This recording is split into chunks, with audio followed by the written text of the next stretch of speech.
Buenos días. En primer lugar, agradecer al Gobierno de Aragón, representado tan dignamente por la Secretaria General de Presidencia. Para mí es verdaderamente un honor que me hayáis llamado a compartir con vosotros esta jornada, que es especialmente particular y significativa este año por cumplirse los 25 años de la Convención. Nunca podemos estar completamente al tanto de todo, pero yo sí tengo alguna noticia de cómo se trabaja el tema de la participación ciudadana en Aragón en general y concretamente el tema de la participación de niños, niñas y adolescentes en esta región. Por otro lado, también muy entrañable para mí. Y entonces, desde ese punto de vista, me parece que para mí es un honor que me hayáis invitado a compartir esta mañana y justamente este año, ¿no?, del 25 aniversario. Del título, que era un poco largo, he decidido tomar como hilo conductor la primera palabra, la de ciudadanía. Y a partir de ahí es donde voy a plantear la reflexión. Yo creo que todos los que estamos aquí, de alguna manera, el tema del día de y el aniversario de y los 25 años tienen un poco ese sabor doble, agridulce, por un lado estupendo y por otro lado decir, bueno, ¿y por qué solo un día nos tenemos que acordar de los niños? ¿Qué pasa con los 25 años? La verdad es que también lo de los 25 años suena un poco sugiere el balance, hacer un balance. Entonces, sin embargo, hablando con Javier, lo que se me ocurrió fue más bien decir, no, vamos a dar como un paso adelante, vamos a tratar voy a tratar de proponeros que pensemos en los niños en una dimensión no de participación, sino ciudadanía, que están muy relacionadas, pero el tema de ciudadanía para mí como que va un poco más allá. La ciudadanía es la ciudadanía de todos, no es la participación particular de los niños, no es la participación infantil. Bueno, para los que no me conozcáis, tengo que explicar esto un poco más. Quiero decir, como todos sabemos, hay una Declaración Universal de Derechos Humanos del año 1948, que es de todos los seres humanos, incluidos los niños. La pregunta es, ¿por qué tiene que haber una Convención de los Derechos del Niño? La respuesta es porque en la propia Declaración de Derechos Humanos habla de grupos de especial vulnerabilidad y uno de ellos es los niños. Voy a decir niños porque me resulta más rápido. Como tengo tanto que decir, si digo niños, niñas y adolescentes, cada vez se me puede enredar la lengua. Entonces, entended que no lo diga todas las veces. Bien, entonces eso lo dice la Declaración de Derechos Humanos. También, a la vez o antes, venía toda la historia de una serie de acuerdos internacionales, de compromisos internacionales, en el sentido de que fueron la Declaración de Ginebra y la Declaración de Derechos de los Niños del año 59. Digamos que estas dos cosas se juntan y después de la Declaración de Derechos Humanos se empieza a pensar en actualizar el tema inicial de la Declaración de Ginebra. Esto se concreta primero en la de 1959, pero enseguida se quiere hacer algo más. No era esto lo que más os quería contar, solamente decir que empecemos a tener muy en la mente y en la conciencia que la Convención de los Derechos de los Niños forma parte del bloque de derechos humanos de Naciones Unidas, forma parte del bloque de derechos humanos universales, que podría, desde mi punto de vista, haberse hecho sencillamente una interpretación o un alargamiento de la Declaración de Derechos Humanos, explicando, en el caso de los niños, los derechos humanos funcionan de no sé qué manera. Pero lo que se hizo fue otra cosa distinta, fue una convención, fue, digamos, un definir paradigmáticamente qué es ser niño y qué es ser niño a la altura del año que se aprobó la convención, ahora hace 25. Eso da pie a parte de la discusión o la crítica que se hace a la Convención, porque efectivamente es una convención con un sesgo eurocéntrico, donde determinados niños y niñas y adolescentes de determinados países que no son los occidentales, europeos, etcétera, sienten que verdaderamente no están recogidas sus particulares formas de ser, vivir y etcétera. Y también es motivo de crítica porque efectivamente la Convención, digamos, deja en vacío y es tímida en lo que podía ser más avanzado. La Convención es resultado de un consenso muy importante. Ya sabéis que de todas formas es uno, si no es uno de los documentos más consensuados a nivel internacional. Todos los países del mundo, menos 2 y ahora menos 3, porque Sudán del Sur no está, todos los países del mundo, menos Somalia, Estados Unidos y Sudán del Sur, han firmado la Convención de los Derechos del Niño. No hay, creo, ninguna otra convención o ningún otro instrumento de carácter internacional que haya tenido esta acogida o este compromiso por parte de las naciones. Entonces, esa es la parte importante, pero la parte, digamos, que hay que tratar de ir más allá es esa parte que os digo, que de alguna forma se hizo, digamos, una rama particular para los derechos de los niños que deja, entre otras cosas, vacíos y, entre otras cosas, es un poco tímida. En una de las cosas que es un poco tímida es precisamente en la participación, en el punto que se dice que es lo más avanzado de la Convención con respecto a las dos declaraciones anteriores, pero por otro lado es una participación tímida y llena de cautelas un poco en la forma de llevarla a cabo. Con todo esto, a mí siempre en las conferencias lo que me da miedo es cómo arranco y me lo escribo. Luego ya sé que me enrollo y entonces ya he empezado por otro sitio y ahora tengo que volver un poco a mi esquema. Todo esto era un poco para explicar que habitualmente la Convención de los Derechos del Niño se explica, y yo misma lo explico muchas veces, apoyándonos en lo que se llamó las 3P. La P de participación, la P de protección y la P de provisión.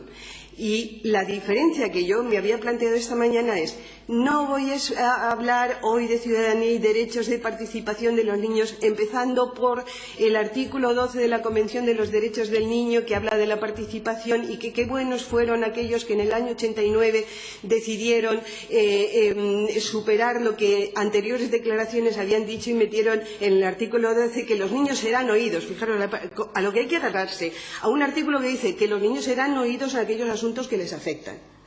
Y ahí se acaba toda la participación que se pone. Entonces, decidí, cuando preparaba esto, no desarrollarlo por ahí, sino desarrollarlo por ciudadanía. El tema de la ciudadanía es un tema que hoy día está en debate en el mundo, como bien ha dicho el presidente de la Fundación.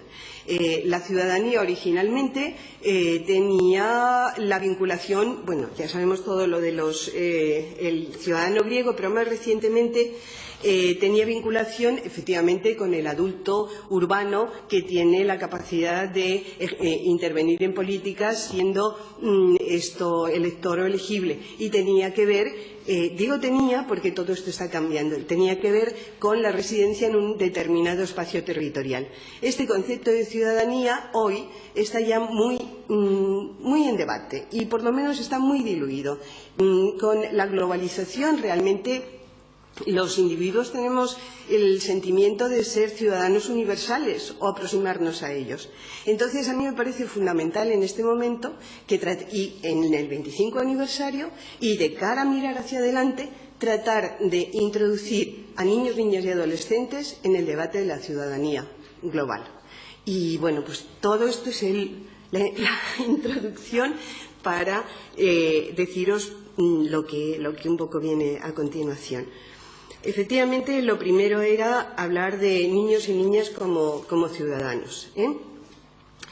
Entonces, como os decía un poco, el concepto de ciudadanía, de todas formas, aunque yo diga que empiezo por ahí, tiene mucho que ver con el de participación y con el de democracia.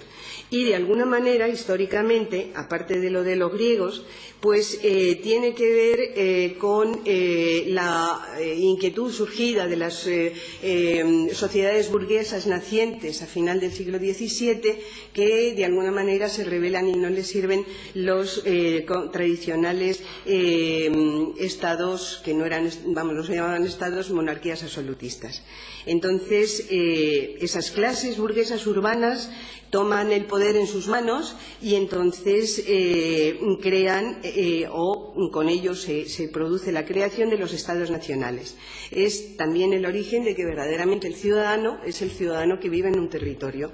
Y es donde yo os digo que todo eso, las fronteras se han superado en la sociedad globalizada y es una de las razones, sencillamente la territorial, en la que ya pone en duda esa concepción original de ciudadanía ligada a un territorio. Y no solo eso, también está la dimensión de que un ciudadano de aquí de Zaragoza puede estar vinculado con los intereses ciudadanos de una señora de Congo o de un señor de Texas o de una joven de Argentina, porque de alguna manera sentimos que tenemos cosas en común y que como ciudadanos, es decir, como habitantes del mundo global, tenemos cosas que decir y de hecho las decimos. De hecho, todos supongo que recibimos a estas alturas en nuestros correos pues las peticiones de identificarnos con campañas iniciadas por Abad, por Amnistía Internacional, por no sé qué, y ahí no estás pidiendo concretamente lo de tu barrio, estás pidiendo cosas, te estás involucrando en problemas que se empiezan a ver o que se llevan ya viendo como problemas globales. Y entonces, bueno, todas esas circunstancias a mí me parece que es y es de lo que se estudia actualmente, una de las que hacen pensar que el concepto de ciudadanía ha superado con mucho el límite de lo que es entender ciudadano el que vive en un territorio. En la Europa actual, para acabar de poner un poquito marco a esto,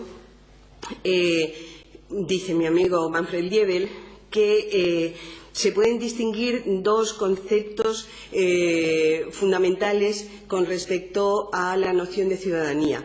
Uno sería el concepto liberal y otro el que él llama concepto republicano o socialdemócrata. Esto se parece además mucho pues, a toda la manera de estudiar en ciencia política las diferentes corrientes, ¿no?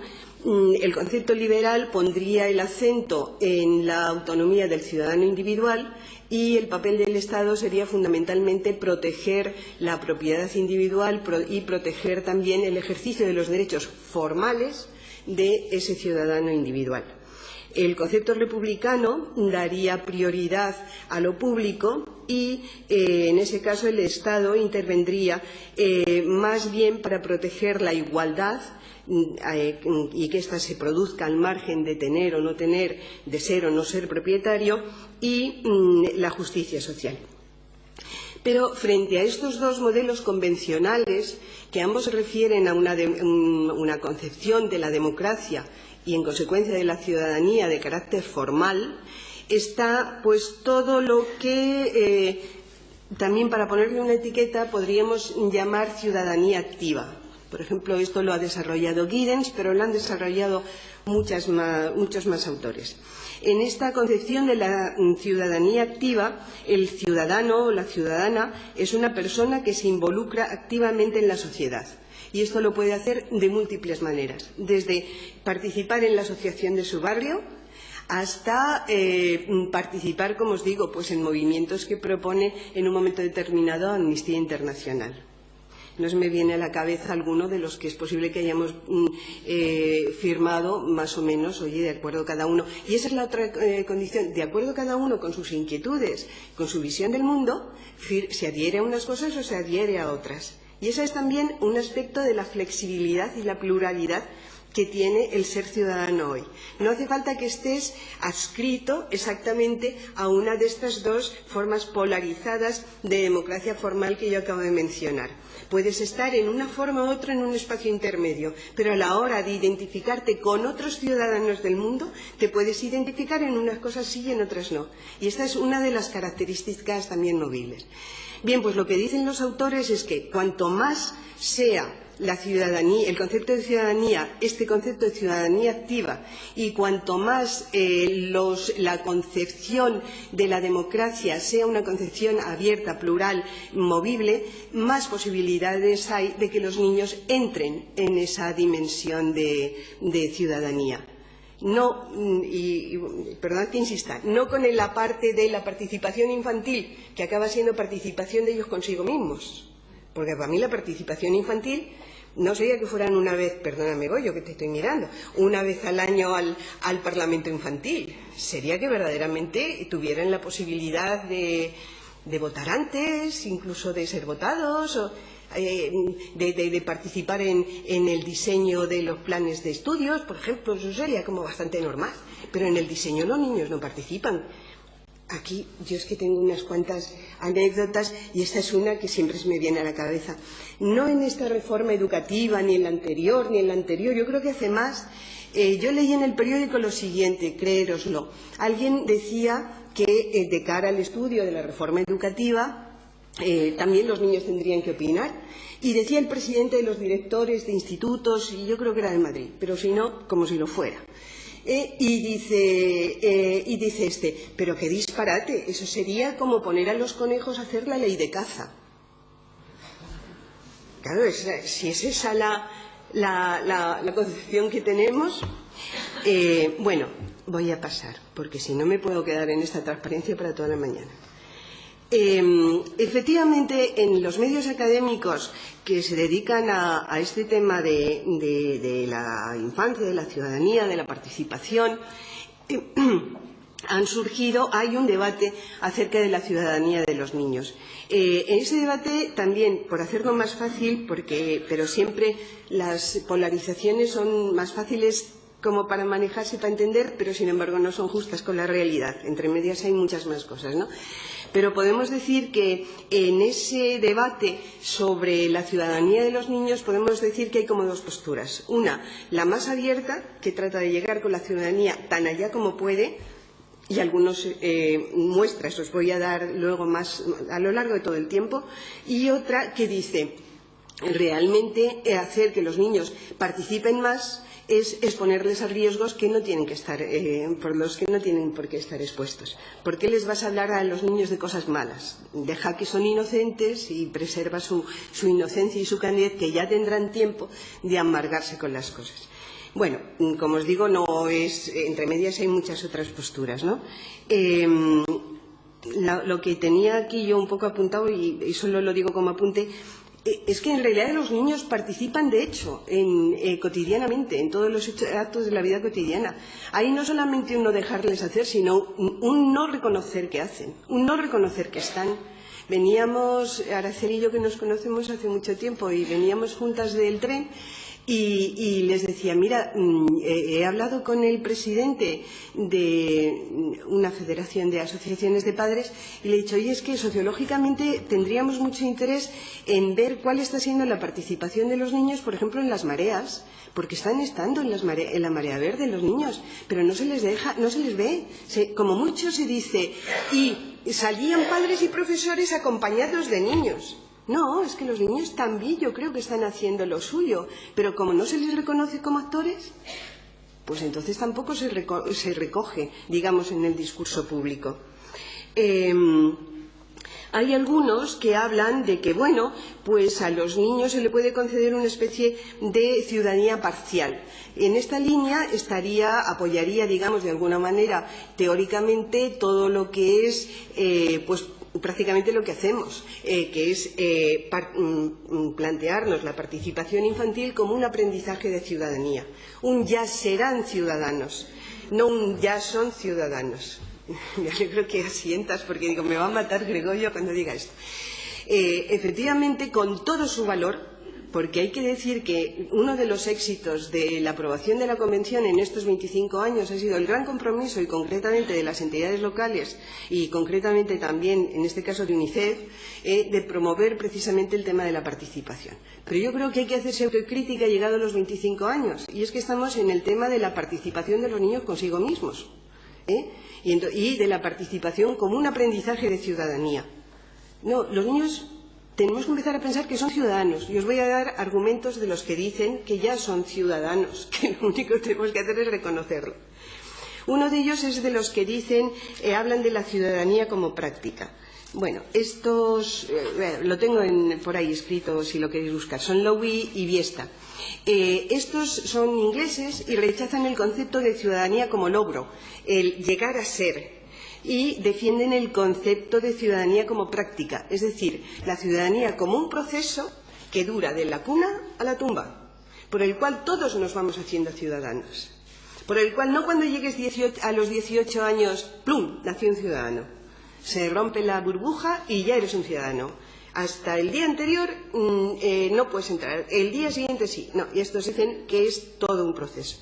Hay otro concepto que es el de la ciudadanía desde abajo, desarrollada por mi buen amigo Manfred Liebel y que vosotros habéis conocido aquí, y también por otros, sobre todo de los autores, muchos sociólogos también, que han trabajado pues precisamente en esos otros países donde la vida de los niños no se ajusta al modelo ideal que diseñaron los que participaron en la formulación de la Convención de los Derechos de los Niños.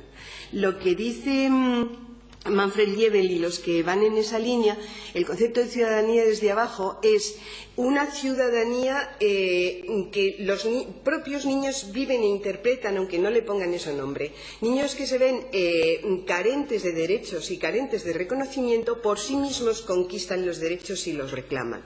No sé en qué momento me he puesto, pero si no se me viene, por ejemplo, hay uno ahora muy claro.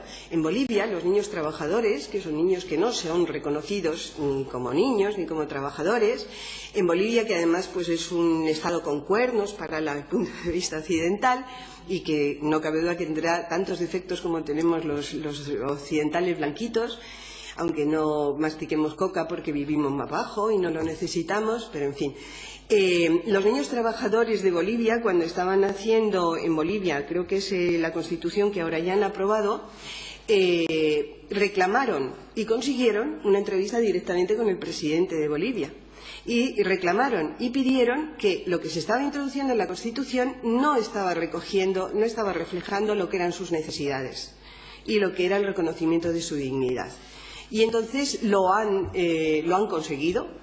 Y yo tengo pendiente de leer un artículo de Manfred que hemos colocado hace pocos días en nuestro blog de la asociación, donde está explicando todo eso.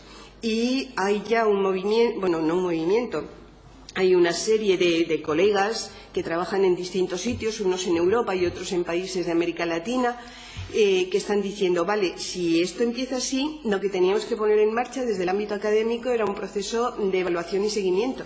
Vamos a ver realmente qué resultados puede dar un tipo de legislación de esta manera, si mejora la calidad de vida de los niños, la dignidad, etcétera. Este es el concepto, como os digo, de la ciudadanía desde abajo. Y hay otro concepto que también, en este caso la que defiende esto se llama Lister, es una señora, y habla de la ciudadanía centrada en la diferencia. Y lo asemeja a lo que está desarrollado también desde el feminismo.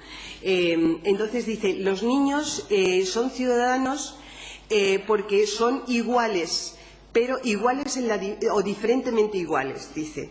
Y se parece también a lo que dicen Benarié y Boyer, que dicen que los niños tienen que ser considerados ciudadanos porque son como los adultos, es decir, seres humanos, pero a la vez son diferentes de los adultos y porque son más débiles, solamente con la consideración de derechos y su consideración como ciudadanos conseguiremos nivelar esa diferencia.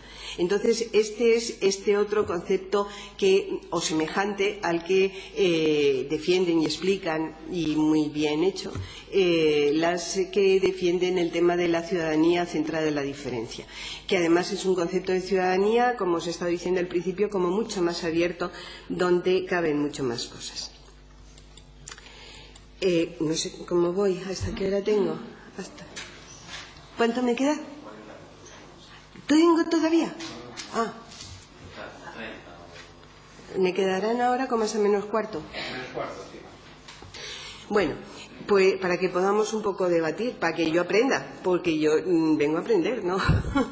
Esto es contar para luego aprender. Esto es un poco lo que os decía, meter el tema de los derechos de los niños en el discurso clásico de ciudadanía.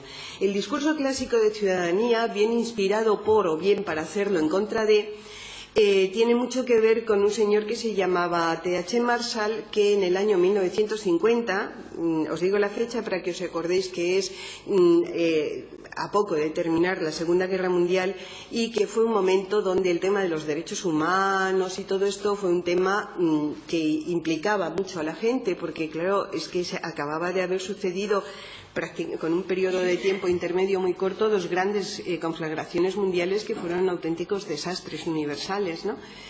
Entonces, fijaros cómo es una conferencia que este hombre inglés dio en no me acuerdo dónde, y de qué manera ha seguido siendo influyente, que ahora hay yo manejé cuando hice la tesis de hace, yo qué sé, los años, más de 10, 12, 15, casi 20, la versión en inglés. Y en este momento, ya la última vez que lo he tocado, lo he manejado en castellano y traducido, publicado por la REIS, por la Revista de Investigaciones Sociológicas. Es decir, eso demuestra la vigencia todavía y la importancia de lo que Marshall estableció. Y vuelvo a decir que tomando este esquema, como hacemos muchos, como punto de partida, o rebatiendo este esquema por la razón que sea, es un poco el que se maneja. Entonces, Marshall habla de tres elementos de la condición de ciudadanía. El elemento civil es el que tiene que ver con los derechos a la libertad individual, a la libertad de expresión, de pensamiento, de fe, de propiedad privada y por ahí. El elemento político es el que tiene que ver, en la definición de Marshall, con elegir y participar en la vida política siendo elector o elegible. Daros cuenta que Marshall está hablando en el año 50 y está haciendo precisamente una definición de ciudadanía desde la perspectiva de una democracia formal, que es la que os he empezado a decir, que a la altura del siglo XXI, ya pasada la primera década, es una cosa ya mucho más aguas movedizas. Y el tercer elemento es el social, que son todos los derechos pues a una protección social, a una seguridad social, a una sanidad, a una educación, en suma, el derecho a tener una vida digna. Lo que explica Marshall es que por razones históricas estos derechos se concedieron o aparecieron en este orden. Primero fueron los derechos civiles consagrados en la República, no me sale decirlo bien, la República Francesa y en la Convención Americana. Después vinieron los derechos políticos solo para los hombres, incluso en España hasta el año 30 y tantos los hombres y propietarios. Y mucho más tarde para las mujeres, después de todas las luchas de las sufragistas. Y por último, el elemento social, que realmente entró en el bloque de los derechos humanos precisamente con la Declaración Universal de 1948. Lo que dicen algunos autores, me parece que hay una continuación, es que para los niños el reconocimiento de estos derechos se produjo en un orden históricamente inverso. No es exactamente así, pero os voy a decir cómo lo explican. Dice que para los niños los primeros derechos reconocidos fueron los sociales, porque los primeros derechos reconocidos para los niños fueron los de protección en el trabajo. Como sabéis, lo primero fue, se hizo la protección de los animales y luego la protección de los niños se hizo como copiando. Pero aparte de eso, toda la protección de los niños en las fábricas en la Segunda Revolución Industrial, pues efectivamente se lo consideran como derechos sociales. Ellos y yo solemos decir que el orden inverso fue ese. Primero para los niños, primero el social, luego se tocó un poquito, se tocaron los derechos civiles, especialmente, algo se tocaba ya en la Declaración del 59, pero especialmente en la Convención de 1989, y los derechos políticos, desde mi punto de vista, están por venir. están por venir, porque no nos podemos conformar con el artículo 12 de la Convención de los Derechos del Niño. Una de las ideas que tenía, y que son ideas también mías y de Manfred Liebel, es aquella de que y no lo decimos nosotros, yo luego cuando he ido a buscar argumentación me he encontrado ya muchos juristas que lo dicen, que no debemos entender los derechos, ni los de los niños ni ninguno, como, digamos, las tablas de la ley que aparecieron en el cielo y una vez para todas, y los mandamientos no se han movido, son 10. No, los derechos codificados, de alguna manera recogen lo que es esto. La secretaria general me puede decir si es así o no. Los derechos que reconocen las leyes son derechos, están recogiendo cosas que están sucediendo en la realidad y lo codifican. Pero la realidad se mueve y eso nos hace que modifiquemos las leyes. O sea, no son primero las leyes y luego la realidad, por lo menos para los sociólogos. Es primero la realidad y luego vienen las leyes. Entonces, si la realidad a la altura de 1989 significaba que había que formular un pacto por la infancia, que de alguna manera fue, por eso firmaron tantos, a la altura de 25 años después, yo creo que sí que es hora de pensar si ese pacto tiene que ser revisado y, fundamentalmente, si en la revisión de ese pacto tienen que entrar los niños, niñas y adolescentes en su definición. O si seguimos haciendo lo que decía ese director, que ¿cómo le vas a decir a los conejos? O sea, tú le dices al niño qué derecho tienes y te van a decir, estás jugando con la maquinita. Pues claro, eso es un punto de vista y un pensamiento deleznable que entre nosotros no debemos mantener, digo yo. Entonces, en función de eso, lo que viene ahora es un poco recoger o recordar los derechos de la Convención, pero en lugar de con las 3 P's, hacerlo con el elemento civil, el elemento social y el elemento político. Veis que le he dado el orden como a mí me ha parecido oportuno, directamente os lo digo. Entonces, porque quiero entretenerme un poco más en el último, en el elemento político, que es el que tiene que ver con la ciudadanía, que es el que tiene que ver con la participación y es el que tiene que ver, desde mi punto de vista, por dónde tenemos que ayudar a los niños, niñas y adolescentes a que den un paso en el futuro. El elemento civil de la Convención pues es los artículos que se refieren, por ejemplo, al derecho al nombre y nacionalidad, a la preservación de la identidad, a la libertad de expresión, a la libertad de pensamiento, conciencia y religión, a la protección de la privacidad y a no ser objeto de tortura o trato degradante. Fijaos que en el orden que no sé cómo me salió este orden, pero luego cuando lo veía, digo, fijaos cómo según vamos de arriba abajo, nos encontramos más alejados o más próximos a derechos civiles de los niños en cuanto a cómo se practican en nuestra sociedad. Quiero decir, el derecho al nombre y nacionalidad, pues en los países desarrollados, donde nada más nacer el niño no solamente le inscribes en el registro civil, sino que ya se le toma la huella o la no sé qué del talón para que no se te confunda con otro niño, pues realmente digamos que es un derecho que se ha superado mucho. Pero este es un derecho súper importante porque sabéis que existen comunidades andinas, por ejemplo, y no andinas, donde los niños no son registrados, con lo cual es como negarle a una persona, digamos, su estatus civil. Vamos, no como digamos, es así, es que le estás negando la ciudadanía totalmente. Pero fijaros que cuando llegamos a más adelante, por ejemplo, en la libertad de expresión, pues ya sí que nos tocaría un poco en nuestras sociedades occidentales. La pensamiento, conciencia y religión, también ibais a ver luego un poco más ejemplos. Y no ser objeto de tortura o trato degradante, pues ese nos toca totalmente. Y no estoy pensando solamente en la pederastia, estoy pensando en el maltrato institucional en instituciones más o menos cerradas o cerradas del todo, y estoy pensando efectivamente en el tortura o trato degradante, pues en una serie de circunstancias donde los niños están en contacto de alguna manera con la administración, sea la de justicia, sea la de servicios sociales, donde el trato no es exactamente digno, y ese creo que nos toca. El elemento civil en la Convención de los Derechos del Niño me gusta a mí, lo he puesto entre comillas porque es el término que se utiliza. Si hiciéramos una traducción del inglés directa, sería decente. En lugar de nosotros decimos derecho a una vida digna, Ellos hablan de una vida decente y a mí me gusta esa idea de una vida decente, porque lo de digno también en castellano tiene como varias acepciones, y lo de decente también, lógicamente. Una vida decente es una vida en la que vives como una persona considerada, como que es una persona decente, es una buena persona. Y me gusta a mí eso.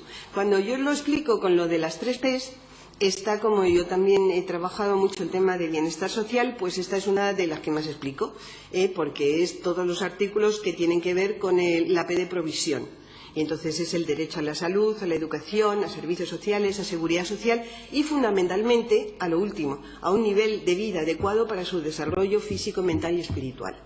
Los que nos dedicamos a esto y los que os dedicáis, como bien sabéis, estamos diciendo que el nivel de vida adecuado para su desarrollo físico, mental y espiritual conlleva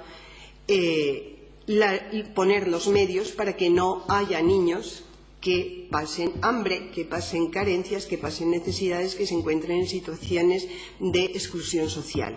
Y como todos sabemos, el problema de la pobreza que afecta a los niños en España, pues es un problema que no es exactamente sobrevenido, porque como bien nos viene diciendo UNICEF a través de sus informes, de los que hace y de los que promueve, ni en los mejores años más brillantes del desarrollo español, la posición de los niños desde el punto de vista material mejoró lo demás, pero los niños siguió habiendo una proporción de familias con niños bajo el umbral de pobreza superior al resto de los colectivos. Bueno, esto también, además, universalmente, los mayores y los niños siempre andan así entre los más pobres. Y entonces, justamente, vuelvo a decir, merced en España a los sistemas de seguridad social, la posición de los mayores mejoró, mientras que la posición de los niños, con la baja nivel de protección a las familias que hemos tenido en España, y vuelvo a decir, ahora es peor, pero es que ese ha sido todo el tiempo. En España somos muy, ¿cómo se dice? Pensamos que tenemos unas familias muy confiables. Las hacemos la pelota y decimos, qué buena la familia, para que pague la familia. Y el conjunto de la sociedad no nos hemos llegado a hacer nunca responsables del bienestar material, del nivel de vida adecuado para el desarrollo físico, mental y espiritual de los niños. ¿Vale? Entonces, bueno, me quedan 10 minutos ahora para lo que yo quería desarrollar un poco más, pero como ya lo he desarrollado un poco, es el tema del elemento político en la CDM.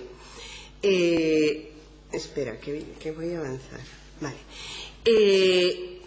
Ya os he dicho un poco eso de ciudadanía y participación, como igual, junto con la democracia, son 3 conceptos identificados. Solamente me gustaría un poco hacer un poco de mención, un poco contextualizada, más que histórica, a esto. En realidad, el tema de la participación de los niños entra en la Convención en un momento en el que, a nivel global, el tema de la participación empieza a empujar.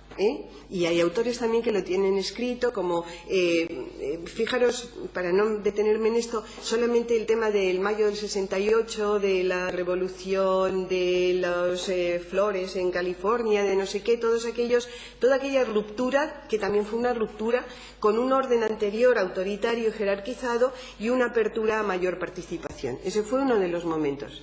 Y en ese momento se estaba discutiendo también la Convención de los Derechos del Niño.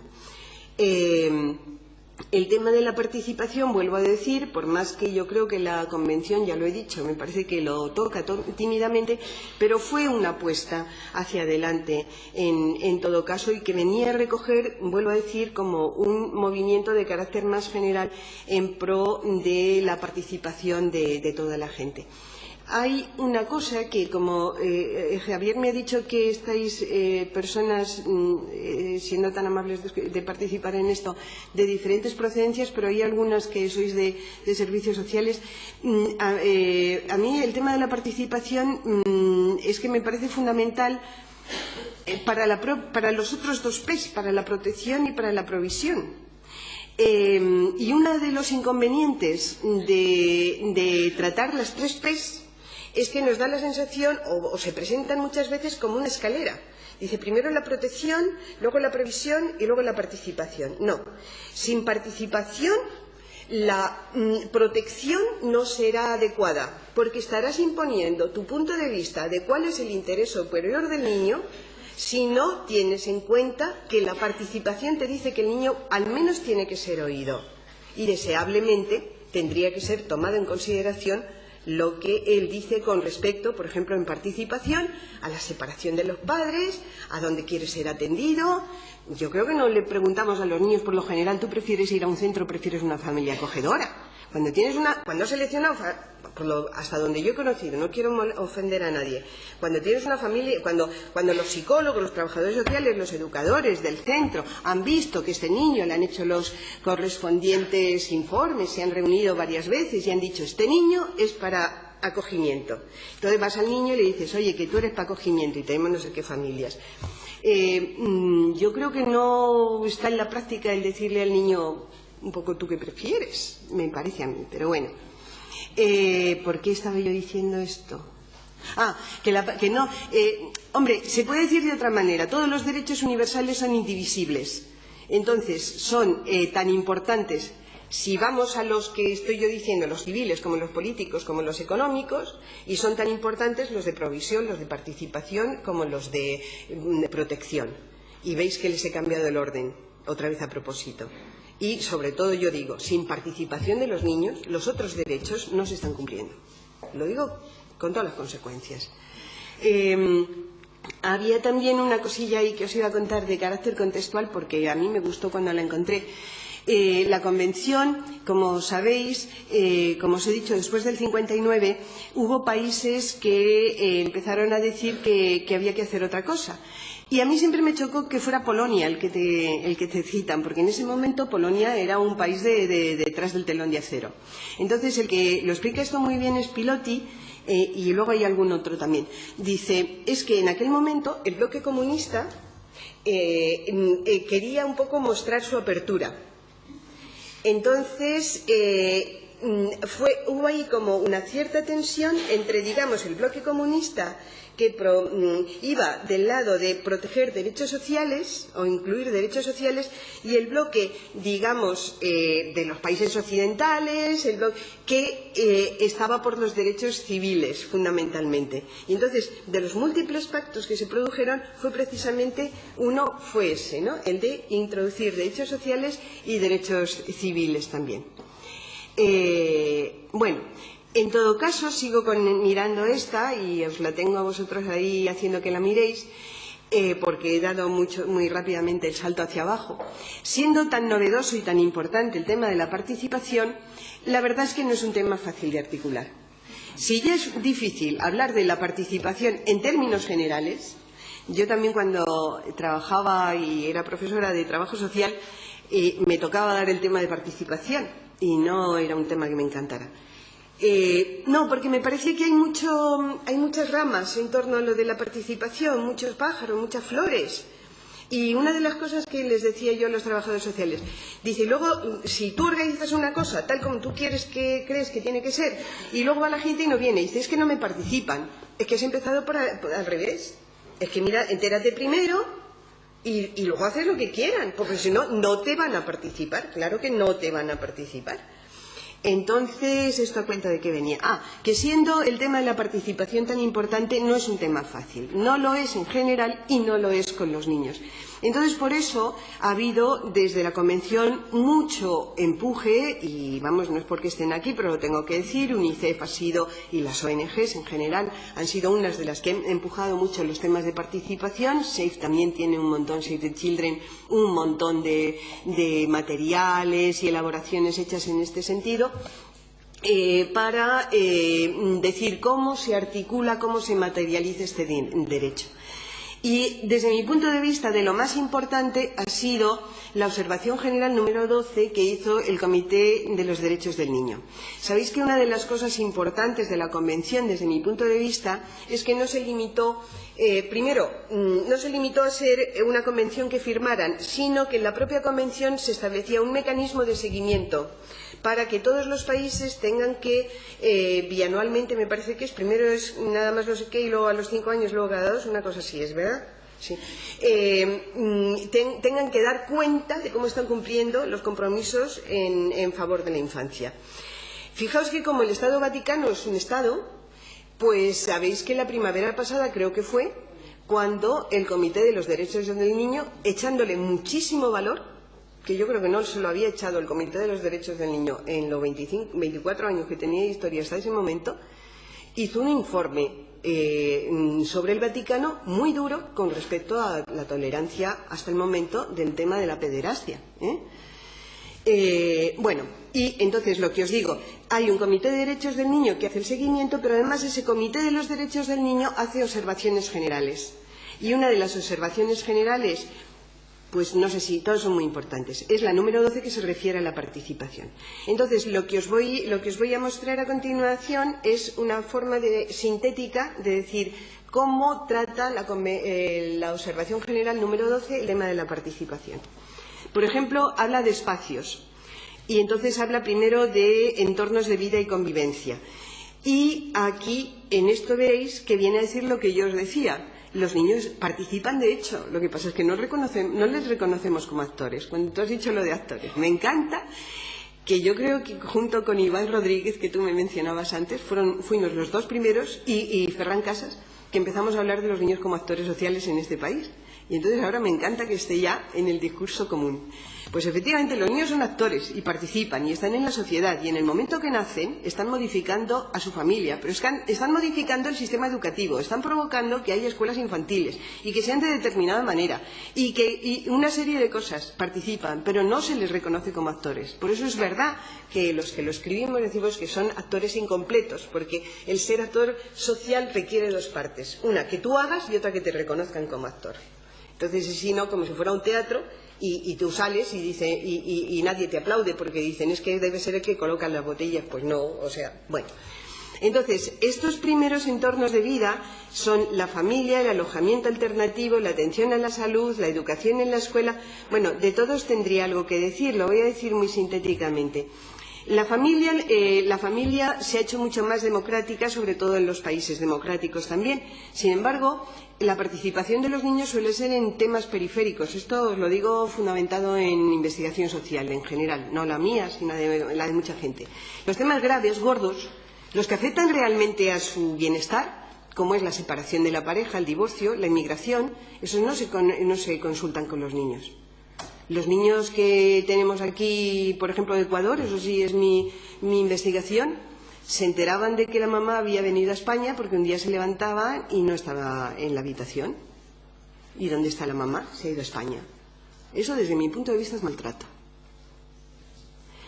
En el alojamiento alternativo, es lo que os decía antes.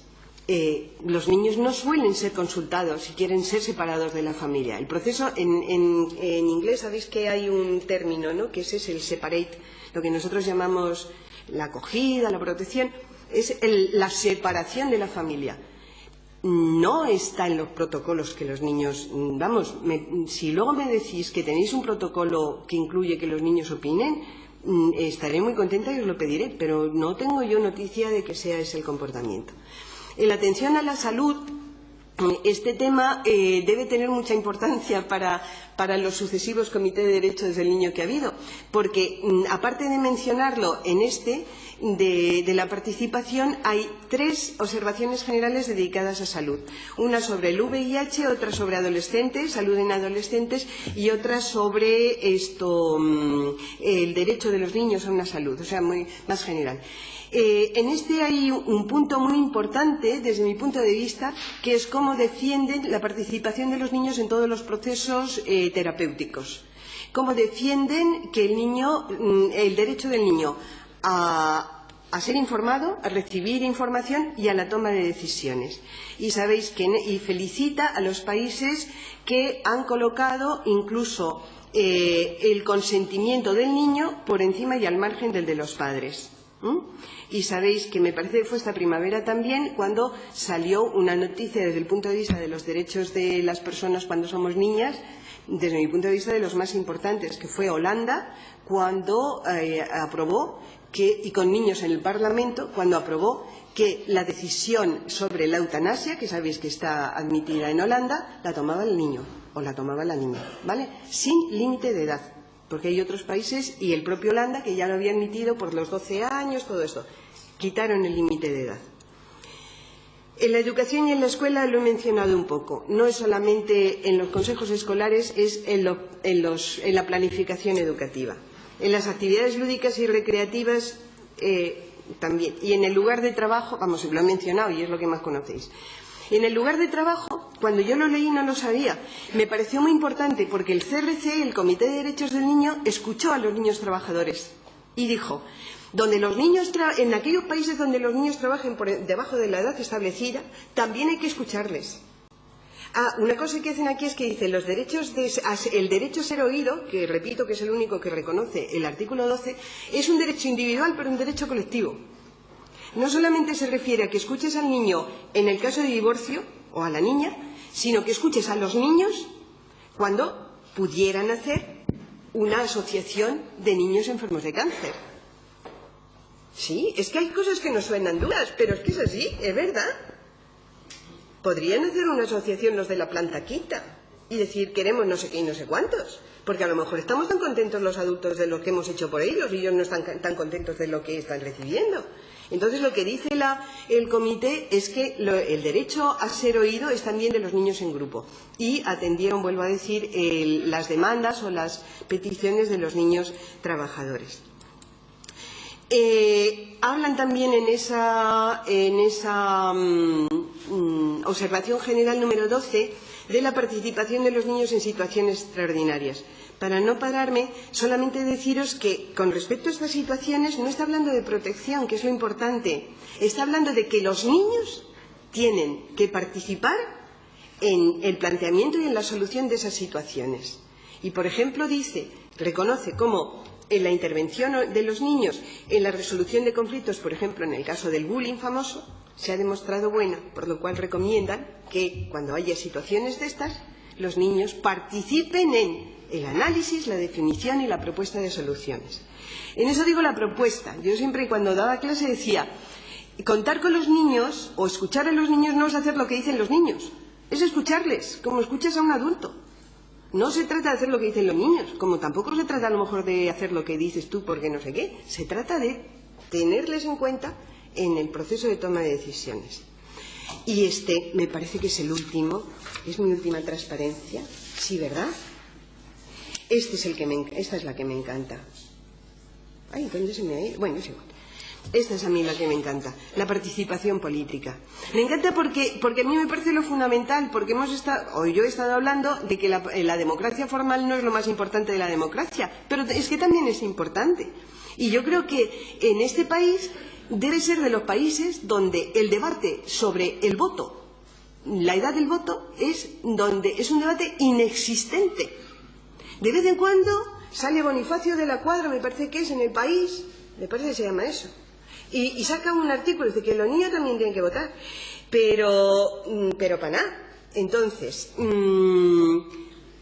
sí, ahí lo que pongo es otra cosa, pero yo quiero hablar de lo del voto. Quiero hablar de lo del voto para daros 2 o 3 pinceladas, pero os digo que hay un número de la revista del INJUVE que se dedica literalmente a esto.